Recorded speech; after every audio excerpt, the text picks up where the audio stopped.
আল্লাহ তাআলা ডাক দিয়া কয়, হে পৃথিবীর মানুষেরা শোনো, আমার পয়গম্বরকে আমি পৃথিবীতে পাঠিয়েছি এবং প্রত্যেকটা জিনিসের জ্ঞান তার ভিতর আমি দিয়েছি। হুয়াল্লাযী বাআসা ফিল উম্মিয়িনা রাসূলাম মিনহুম ইয়াতলু আলাইহিম আয়াতিহি ওয়া ইউযাক্কিহিম ওয়া ইউআল্লিমুহুমুল কিতাব। আমি আমার পয়গম্বরের উপরে একটা কিতাব নাজিল করেছি, যেই কিতাব থেকে তোমাদেরকে তেলাওয়াত করে শোনাবে।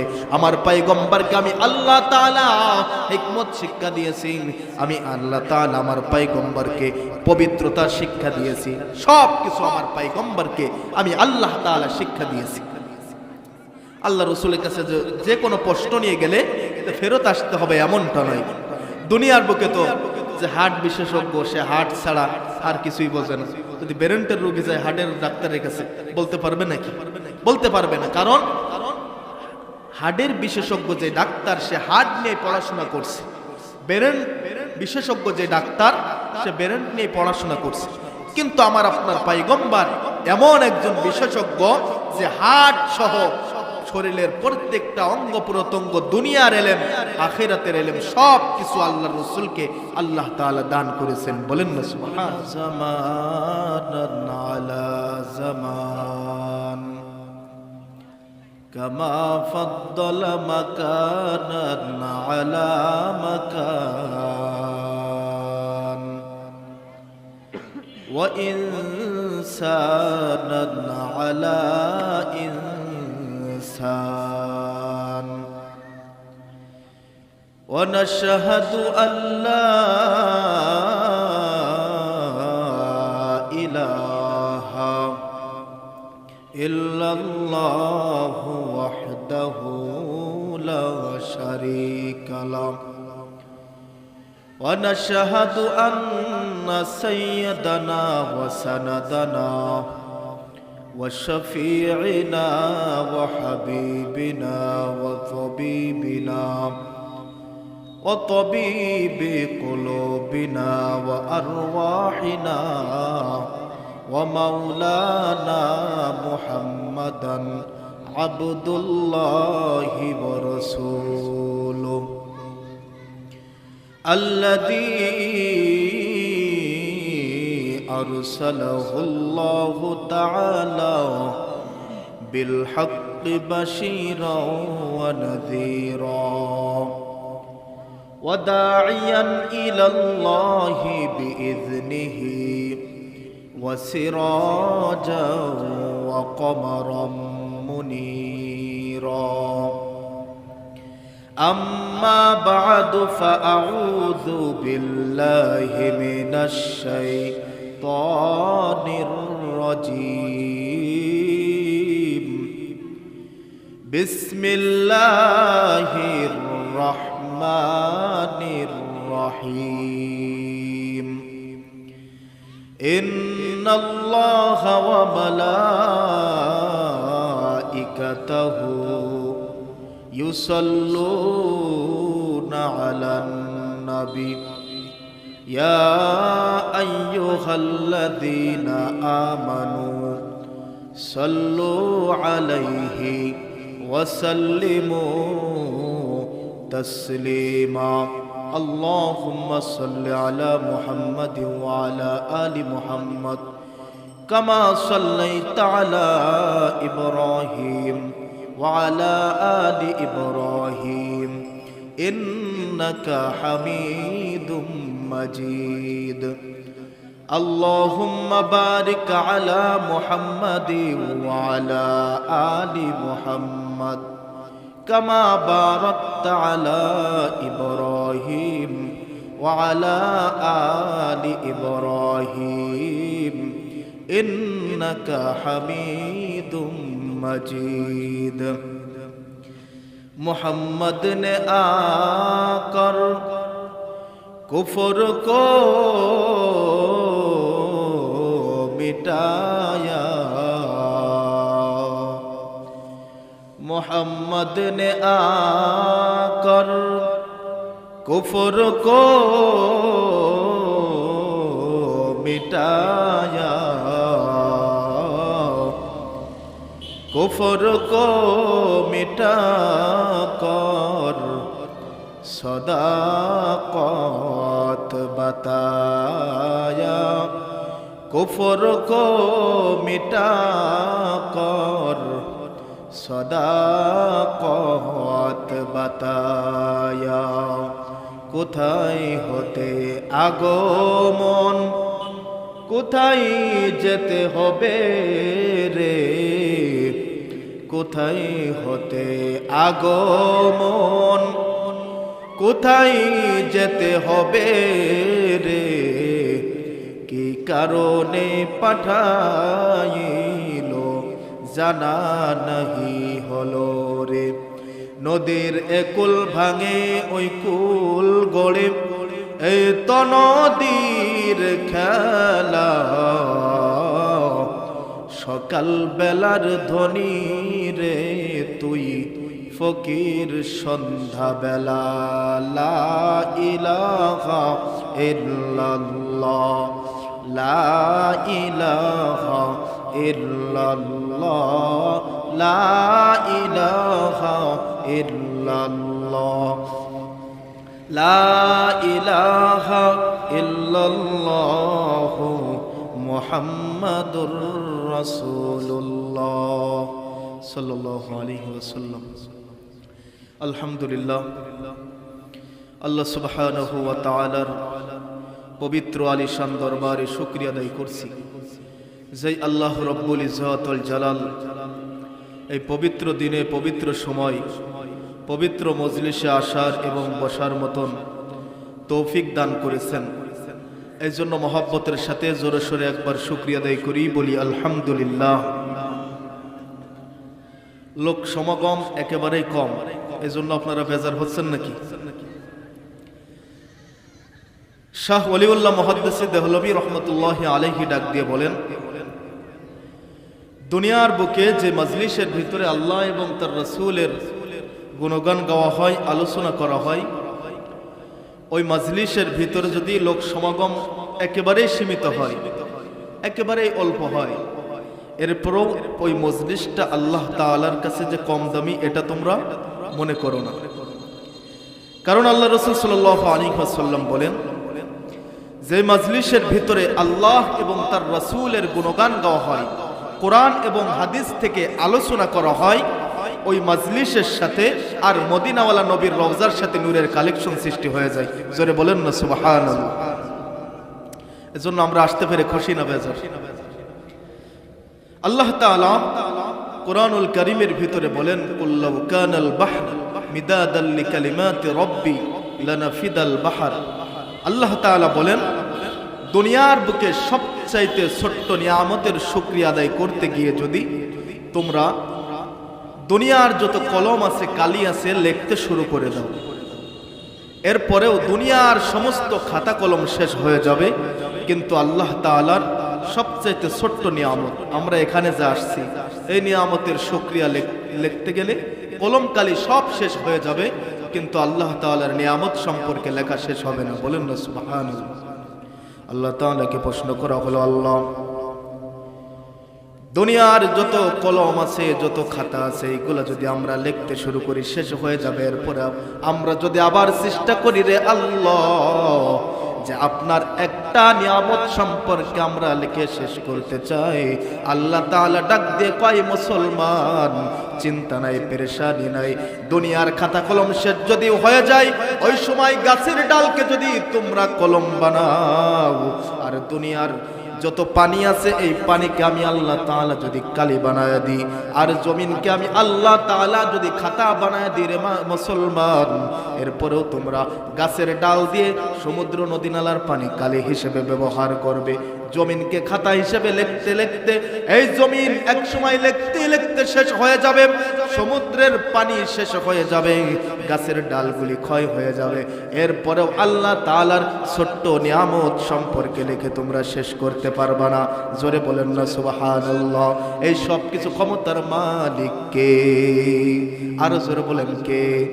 আল্লাহ আমার রব, এই রব্বি আমার সব, আল্লাহ আমার রব, এই রব্বি আমার সব। জোরে বলেন না, আল্লাহ আমার রব, এই রবি আমার সব। আমাদের রবকে, আমাদের রব হলো আল্লাহ তাআলা। আমাদের রব দ্বিতীয় আর কিছুই নাই, কারণ আমরা হলো মুসলমান, আমরা আল্লাহ তাআলার পায়ে সিজদা দিই, আমরা দ্বিতীয় আর কারোর পায়ে সিজদা দিই না। এজন্য আল্লাহ তাআলা ডাক দিয়ে কয়, মুসলমান যারা ঈমান আনয়ন করেছো, আমানু, যারা ঈমান আনয়ন করেছো, ওয়াত্তাকাউ, তাকওয়া অর্জন করেছো, আমি আল্লাহ তাআলাকে ভয় করো। তারা দুনিয়ার যেই জায়গায়, যেই মাজলিসের ভিতরে আমার এবং আমার রাসূলের আলোচনা করা হবে, ওই মাজলিসের পাশ দিয়ে তোমরা যদি কোনো সময় হেঁটে যাও, তোমাদের হাতে যদি সময় থাকে, ওই মাজলিসের ভিতরে একটু শরীক হয়ে যাওয়া। কারণ কি মাজলিসে শরীক হব? কারণ কি? সময়, বাড়ি ঘর তো সব ফেলাইতে এখানে আসবো, এসে বসবো, এটা কারণটা? কারণ হলো একটাই, আপনাদের এলাকার সন্তান আলফাজ, হাফেজ আলফাজ ভাই, সে একটা প্রতিষ্ঠান করছে, এই যে মহিলা মাদ্রাসা করছে। তার উদ্দেশ্য কি? দেখ, এক ছাত্রী 2500-3000 টাকা দেবে, বড় অঙ্কের টাকা হবে, বাড়ি নিয়ে যা সাথ দেবো, এটা উদ্দেশ্য নাকি? এইটা উদ্দেশ্য না। তার উদ্দেশ্য, তার মাকসাদ হলো এলাকার প্রত্যেকটা মানুষ, প্রত্যেকটা বাড়িতে দিন পৌঁছে দেয়া। বলেন না সুবহানাল্লাহ। কারণ আল্লাহর রাসূল যখন পৃথিবীতে আসছে, নবুয়ত প্রাপ্ত এখনো হয় নাই। ওই যুগেও 1400 বছর আগে, 1450 বছর আগে কন্যা সন্তান যদি পৃথিবীর বুকে আসতেন, পুত্র সন্তান না, কন্যা সন্তান, ওই যুগের ভিতরে কন্যা সন্তান যে পরিবারের ভিতরে আসতো, তারা মনে করত যে এটা হলো আমার পরিবার ভিতরে একটা বোঝা আসছে, একটা খারাপ জিনিস আমার পরিবারের ভিতরে আসছে। তারা কি করত? ওই কন্যা সন্তানকে জীবিত অবস্থায় মাটির নিচে দাফন করে দিত। বলেন না নাউজুবিল্লাহ। কারণ তারা মনে করত যে জিনিসটা আমার ঘরে আসছে, এটা আল্লাহ তাআলা আমাকে অভিশপ্ত জিনিস দান করেছে। তারা ওইগুলোকে দাফন করে ফেলতো, জীবিত মানুষকে বালুর নিচে দাফন করে ফেলতো। কিন্তু আমাদের পয়গম্বর যখন পৃথিবীর বুকে আসলেন, তিনি বললেন, যখন নবুয়ত প্রাপ্ত হলেন, তখন তিনি ঘোষণা করে দিলেন মক্কা মদিনার ভিতরে যে আজ থেকে আর কোন মহিলাকে মাটির নিচে দাফন করা হবে না। বলেন না সুবহানাল্লাহ। আজ থেকে কোন মহিলাকে রাস্তা দিয়ে হেঁটে যায় যুবকরা 2 গ্রুপ হয়ে, এক গ্রুপ বলে গর্ভবতী মহিলার পেটের ভিতরে পুরুষ ছেলে আছে, আরেক গ্রুপ বলে না মেয়ে সন্তান আছে। তখন 2 গ্রুপ মিলে মহিলাকে রাস্তার পরে শোয়া, পেট ফেড়ে দেখে যে মহিলার পেটের ভিতরে কি আছে। ওই জাহেলি যুগে মুহাম্মদুর রাসূলুল্লাহ এসে ঘোষণা দিয়ে দিলেন, আজ থেকে আর কোন মহিলাকে মাটির নিচে দাফন করা যাবে না, আজ থেকে আর কোন মহিলার পেট ফেড়ে দেখা যাবে না যে তার পেটের ভিতরে কি সন্তান আছে। বলেন না আল্লাহু আকবার। এই আইন জারি করলেন কে? আল্লাহ তাআলা জারি করলেন। মুহাম্মদুর রাসূলুল্লাহ সেই ঘোষণা দিয়ে দিলেন, নবুয়ত প্রাপ্ত হলেন। ওই ঘোষণাকে বাস্তবায়ন করার জন্য আজকের এই মাহফিলের আয়োজন করা হয়েছে, এই মাদ্রাসার আয়োজন করা হয়েছে। দুনিয়া কোনো মাকসাদ নয়, একটাই মাত্র মাকসাদ, যে রূপদা, বেশপুর, হাটফাজিলপুর আশপাশের এলাকার মেয়েরা এখানে এসে দ্বীনি ইলম শিক্ষা করবে। ওই মহিলার পেট থেকে যদি একজন নেককার সন্তানও পৃথিবীর বুকে আগমন করে, যে সন্তানটাই পৃথিবীতে আসবে, ওই সন্তানকে দুনিয়ার বুকে সর্বপ্রথম শিক্ষকের নাম হলো মা। ঠিক না বেঠিক? মা যদি দিনদার হয়, ওই গর্ভের থেকে যে সন্তান বাইর হবে, ওই সন্তানও দিনদার হবে। বলেন না সুবহানাল্লাহ। কিছুক্ষণ আগে আলোচনা করছেন বাইজিদ বুস্তামির কথা। বাইজিদ বুস্তামি শিখছেন কোন জায়গা থেকে? সর্বপ্রথম শিক্ষক হলো তার মা। এই যে চোরদের সামনে সত্য কথা বলছেন, মাদ্রাসায় গেছেন, টাকাগুলো ডাকাতদের কাছে দিয়ে দিয়েছেন, এই শিক্ষাটা তাকে কে দিয়েছেন? সর্বপ্রথম এই শিক্ষাটা দিয়েছেন তার মা। মা যদি মূর্খ হতো, দিন না জানতো, তাহলে মা সর্বপ্রথম শিক্ষা দিত যে অমুক নায়িকা এই গান গায়, এইভাবে নাচতে হয়। ফেসবুক খুললে দেখা যায় অনেক যুবক পোলাপান, ভাইয়ের ছবি, ছেলের ছবি, বোনের ছবি, ছোট্ট বাচ্চারা নাচতেছে গানের তালে তালে, এইগুলা ভিডিও করে করে ফেসবুক, ইউটিউবে ছাড়তেছে।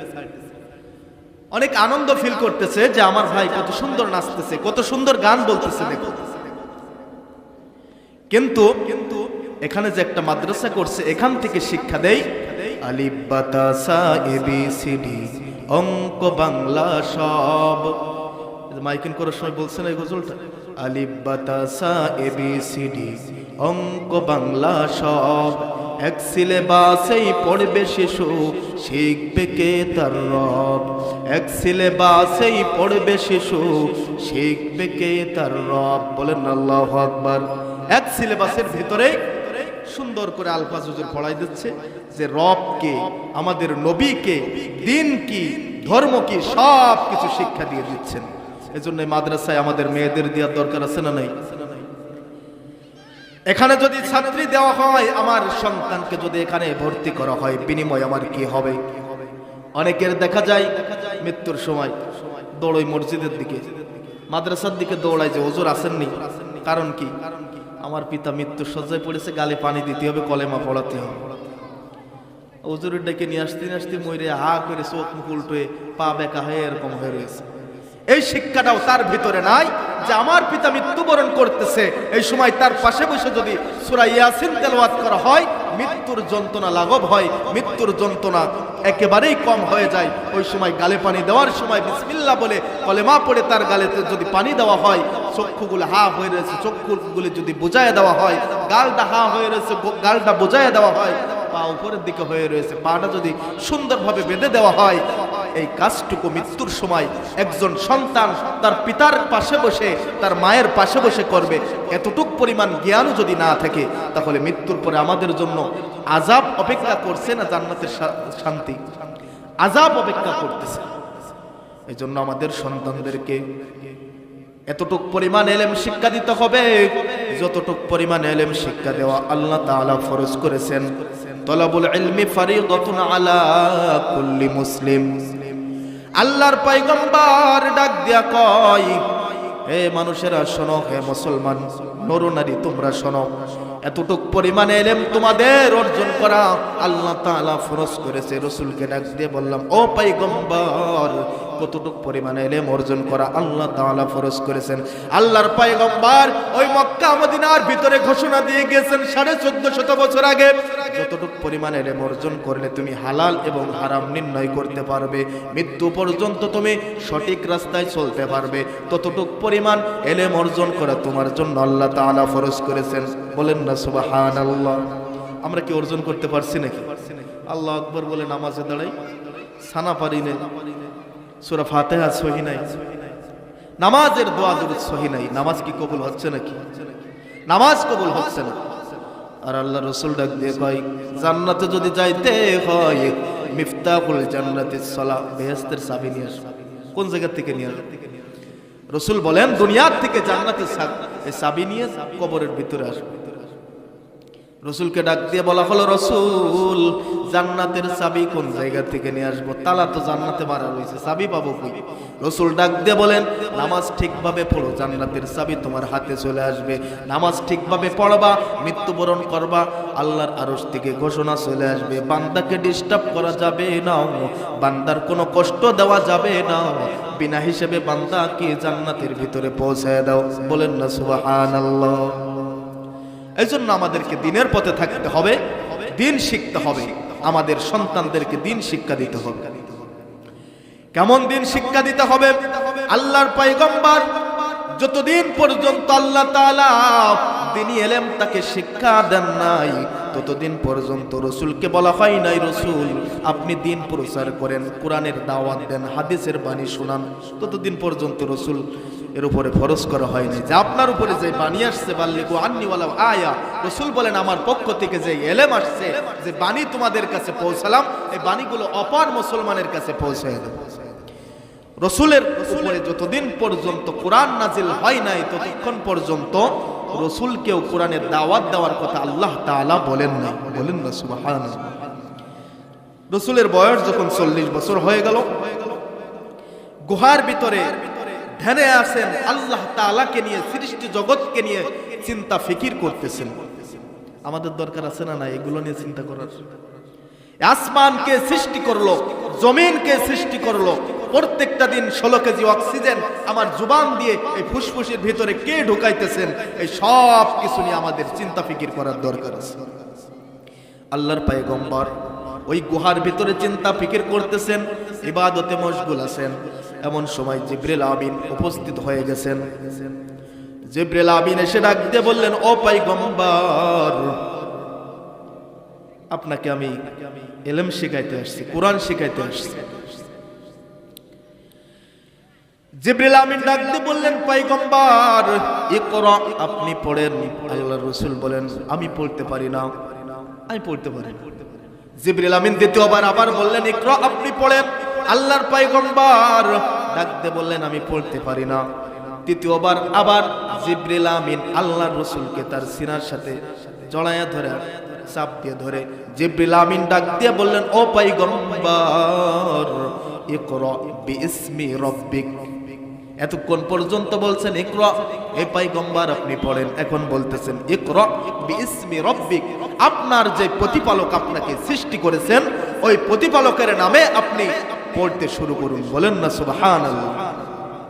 তাফসীরের ভিতরে বর্ণনা করেন, জিবরিল আমিন যখন ডাক দিয়ে বললেন, ও পয়গম্বর ইকরা বিইসমি রাব্বিক, আপনার প্রতিপালকের নামে আপনি পড়তে শুরু করেন, ওই সময় আসমান এবং জমিনের মাঝে যত রহমতের দরজা আছে, যত বরকতের দরজা আছে, যত ইলমের দরজা আছে, সবগুলি সঙ্গে সঙ্গে উন্মুক্ত হয়ে আল্লাহর রাসূলের সিনার ভিতরে ওই আদম আলাইহিস সালাতু ওয়াস সালাম থেকে শুরু করে কিয়ামত পর্যন্ত যত ইলমের প্রয়োজন সঙ্গে সঙ্গে আল্লাহর রাসূলের সিনার ভিতরে ওই পরিমাণ ইলম দিয়ে দিয়েছেন।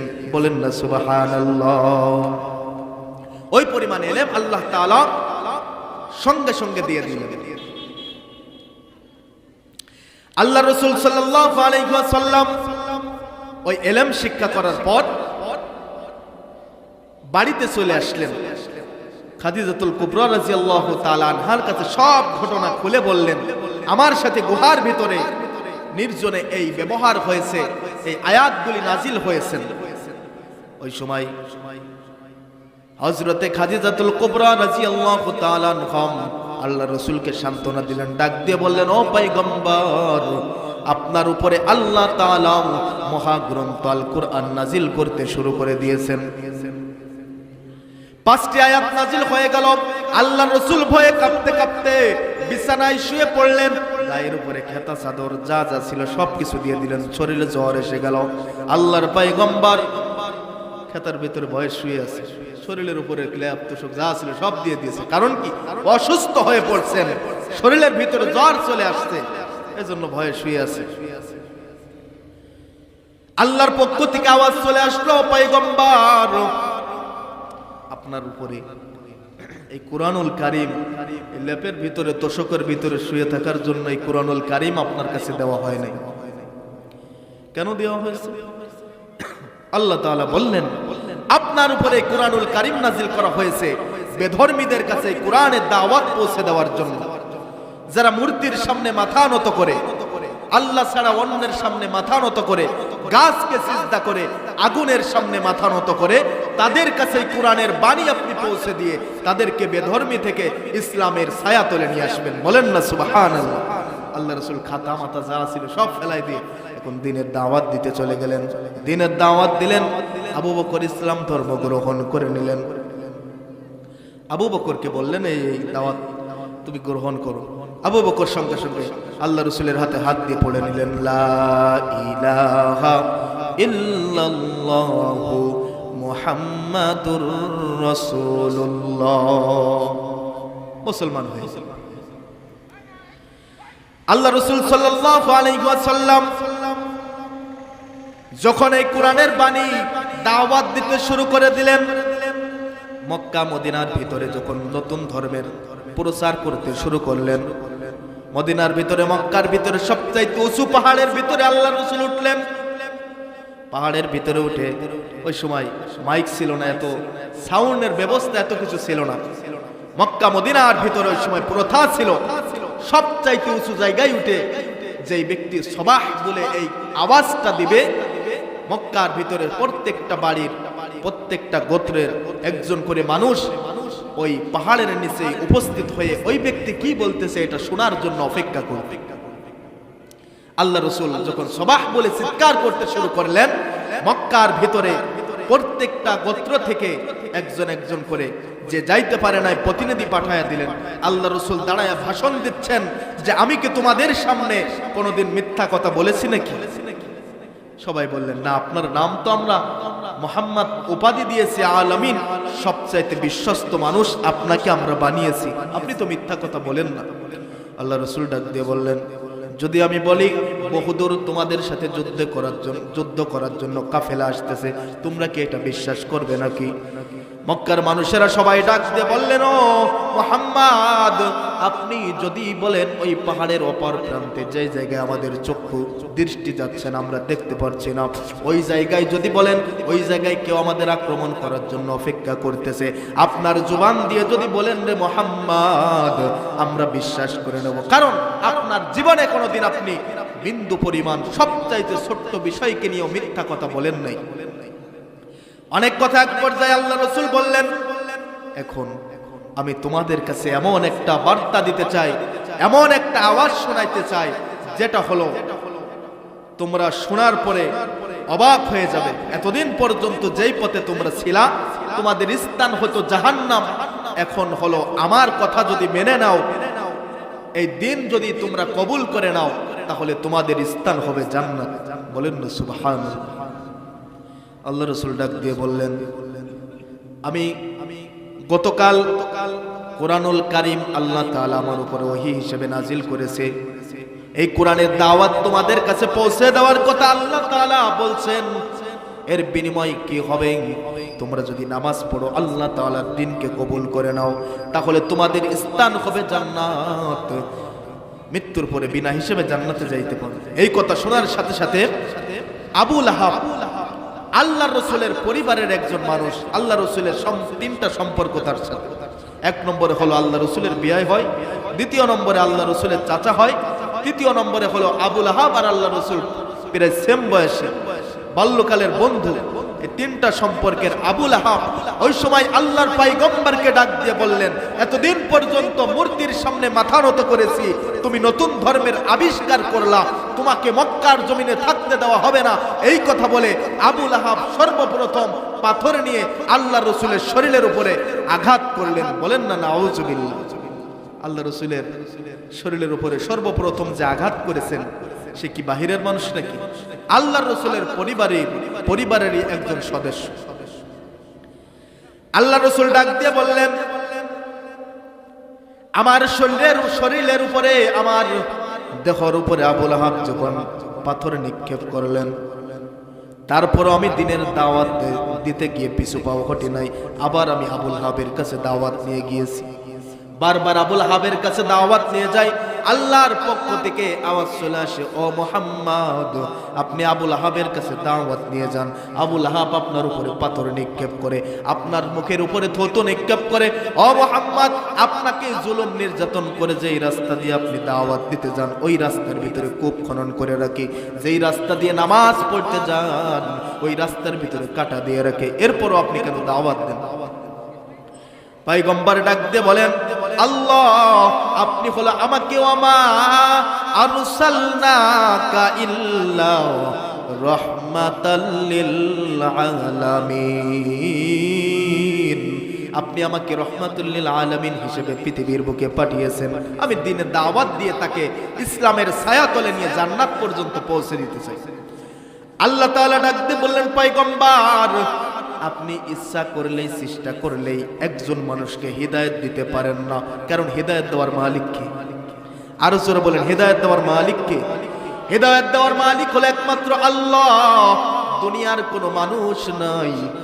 মসজিদের ইমাম সাহেব যদি মনে করে যে আমার বাড়ির পাশের আমার চাচা ভাই আব্দুল জব্বার, তাকে আমি হিদায়াত দিয়ে দেব, পারবে নাকি? কারণ হিদায়াতের ক্ষমতা কোনো ইমামের হাতে নাই, কোনো মানুষের হাতে নাই, হিদায়াতের ক্ষমতা একমাত্র আল্লাহ তাআলার হাতে। বলেন না সুবহানাল্লাহ। আল্লাহ তাআলা ডাক দিয়ে বললেন, ও পয়গম্বর, বারবার আপনি দাওয়াত নিয়ে আবু লাহাব সহ কাফিরদের কাছে যেন নাও, কারণ হিদায়াতের মালিক একমাত্র আমি আল্লাহ তাআলা। আমি আল্লাহ তাআলা যদি হিদায়াত তার নসিবে না রেখে থাকি, তাহলে আপনি হাজারো চেষ্টা করলে হিদায়াত দিতে পারবেন না। কেউ পারবে নাকি? হিদায়াতের মালিক একমাত্র আল্লাহ তাআলা। আমরা হলো দাওয়াত দিতে পারি, দাওয়াত পৌঁছে দিতে পারি। আর দাওয়াত কবুল করে নেওয়ালা একমাত্র আল্লাহ তাআলা যদি তার নসিবে দিন ইসলাম রাখে, হেদায়েত রাখে, সেই হেদায়েত প্রাপ্ত হতে পারবে। আমরা ইচ্ছা করলে একজনকে হেদায়েত দিতে পারবো। আল্লাহ রাসূল সাল্লাল্লাহু আলাইহি ওয়াসাল্লাম যখন নবুয়ত প্রাপ্ত হলেন, তাকে আর ঘরে বসে থাকার অনুমতি থাকলো না। দ্বীনের দাওয়াত নিয়ে যান। মক্কা মদিনার ভিতরে বিভিন্ন জায়গায় বেধর্মীদের কাছে আপনি দ্বীনের দাওয়াত দেন। আল্লাহ রাসূল দ্বীনের দাওয়াত দিতে থাকলেন। দ্বীনের দাওয়াত দেওয়ার বিনিময়ে আল্লাহ রাসূল কি পাইলেন?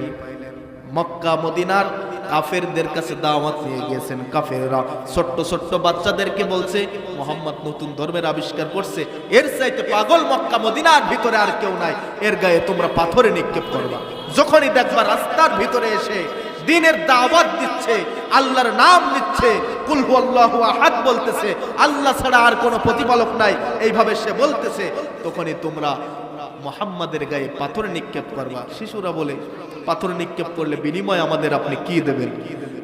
আবু জাহেল, উতবা, সাইবা তারা বলেন, তোমরা যেহেতু ছোট্ট মানুষ, বিনিময় তোমাদের মিষ্টি দেব, মজা দেব, চকলেট দেব, এইগুলা তোমাদের দেব, বিনিময় তোমরা হলো মুহাম্মাদের উপরে আক্রমণ করবা। মুহাম্মাদের শরীরের উপরে আক্রমণ করেছে, এরপরও দ্বীন ইসলাম কি মাটির নিচে চাপা দিতে পারছে নাকি? পারছে? আল্লাহ তাআলা বলেন, ইন্নাদ দীনা ইনদাল্লাহিল ইসলাম, ধর্ম হলো আল্লাহ তাআলার পক্ষ থেকে মুহাম্মাদুর রাসূলুল্লাহ সাল্লাল্লাহু আলাইহি ওয়াসাল্লামের উপরে আল্লাহ তাআলা নাজিল করেছেন শেষ নবী। আল্লাহ তাআলা বলেন, আমার নবী মুহাম্মাদের পরে, আমার বন্ধু মুহাম্মাদের পরে আর কোন নবী পৃথিবীর বুকে আসবে না। সেই নবীর উপরে সবচাইতে ভালো ধর্ম, পছন্দনীয় ধর্ম ইসলাম ধর্মকে আমি আল্লাহ তাআলা দিয়েছি।